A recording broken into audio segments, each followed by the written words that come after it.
Hello, good morning to all of you. आज हम बात करेंगे फोर्थ सेमेस्टर विषय गणित के बारे में। आज का हमारा टॉपिक है घातांक एवं करणी। इस सेमेस्टर में करणी जो है मुख्यतः टॉपिक दे रखा है। घातांक आपकी पिछली सेमेस्टर में आपने पढ़ा होगा।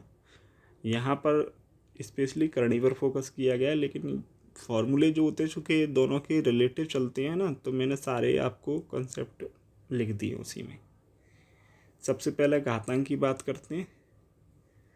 तो घातांक के जो नियम होते हैं, इसको एक सेकंड समझ लें घातांक क्या है शब्द, और घातांक और करणी में अंतर क्या है इसे भी समझ लें। जैसे मान लो कहीं लिखा है ए की घात एक्स या एम, कुछ भी लिखा है, तो ये आधार है ना, और ये इसका घातांक है। और अगर बात करें ऐसे ही करणी का पॉइंट भी एक थोड़ा सा डिस्कस करता हूँ। तो जैसे मान लो ये लिखिए एक करणी, ठीक है, और यहाँ कोई नंबर लिखा होता है। अगर नहीं लिखा है तो वो 2 माना जाता है। इसको बोलते हैं हम करणीगत। ये होता है करणी का क्रम, और ये जो चिन्ह है ये करणी का चिन्ह है, ठीक है।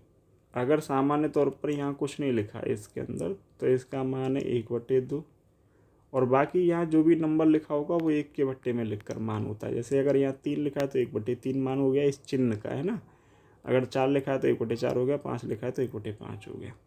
ये तो होता है घातांक और घातांक के नियमों की अगर बात करें तो ए की घात एम गुणा ए की घात एन बराबर होगा ए की घात एम प्लस एन। यानी अगर आधार समान हो तो गुणा में घातें जुड़ जाती हैं।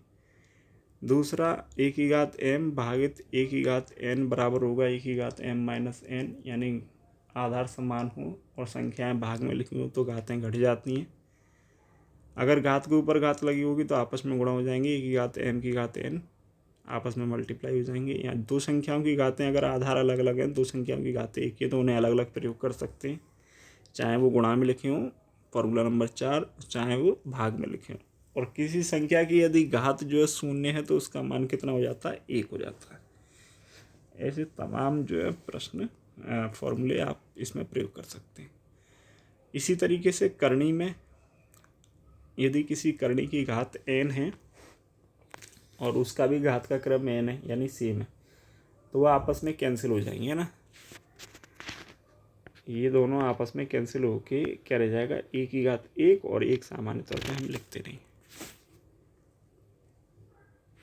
यहाँ पर n की घात ए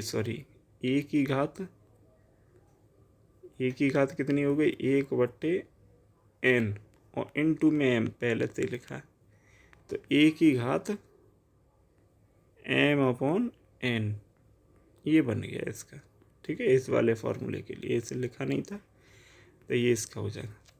बाकी ये क्रम अलग अलग करना घातांक के सेम उसी तरीके का है। ये एक के ऊपर एक घात लगी हुई हैं, जिसको आप चाहें ऐसे राइट कर सकते हैं, ठीक है।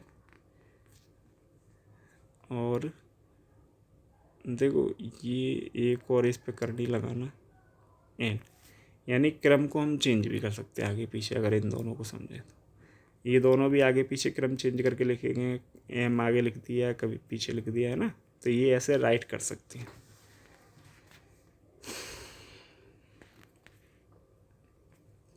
अब एग्जाम्पल की बात करते हैं तो एक प्रश्न है 243 की घात 3/5। 243 को हम लिख सकते हैं 3 की घात 5, तो 3 की घात 5 गुणा, और उसकी घात भी 3/5 है ना, तो घातों का आपस में गुणा हो जाता, तो 5 से ये 5 क्या हो गया, कैंसिल हो गया, 5 से 5 कैंसिल हो गया, तो 3 की घात 3 बची, आंसर आ गया 27।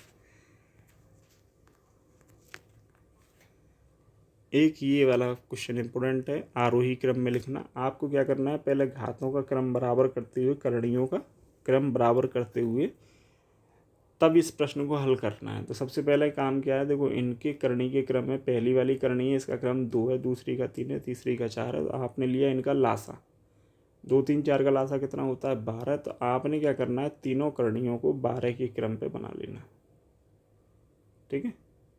तो 12 के क्रम पे बना लिया आपने। अब इनका कंपैरिजन करेंगे तो सबसे छोटी करणी उससे बड़ी और उससे बड़ी, इस क्रम में आप इन्हें लिख सकते हैं, ठीक है, इस तरीके से।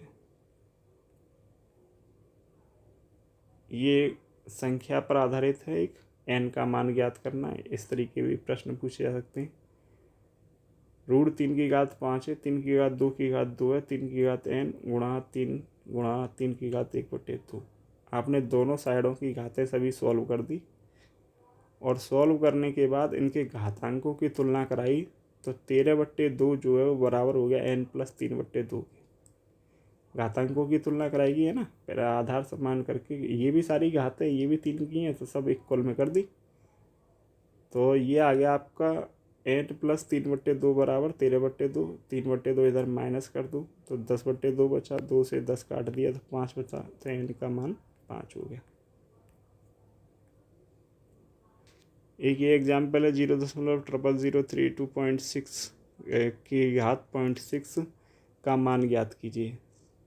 इसको हमने सामान्य नियम से ब्रेक कर लिया। 2.2 की घात है ये, 2 का गुणा कर लो 5 बार, 2 दूनी 4, दूनी 8, दूनी 16, दूनी 32, तो 0.5 ही बाद लगा 5 अंकों के बाद, तो 0.2 की घात 5, यहाँ पर 5 यहाँ पर भी लिखना है ना, इसको 0.2 की घात 5 लिख सकते हैं और 0.6 को हमने लिख दिया 6/10। तो 5 गुणा 6/10 यानी 30/10, यानी 10 या 30 हो गया। तो 0.2 की घात 3 यानी 0.2 का 3 बार गुणा करना है, तो हो गया 2 दूनी 4 दूनी 8 और दशमलव लगा दो पीछे से 3 अंकों के बाद। Thanks to all of you, be safe, stay at home.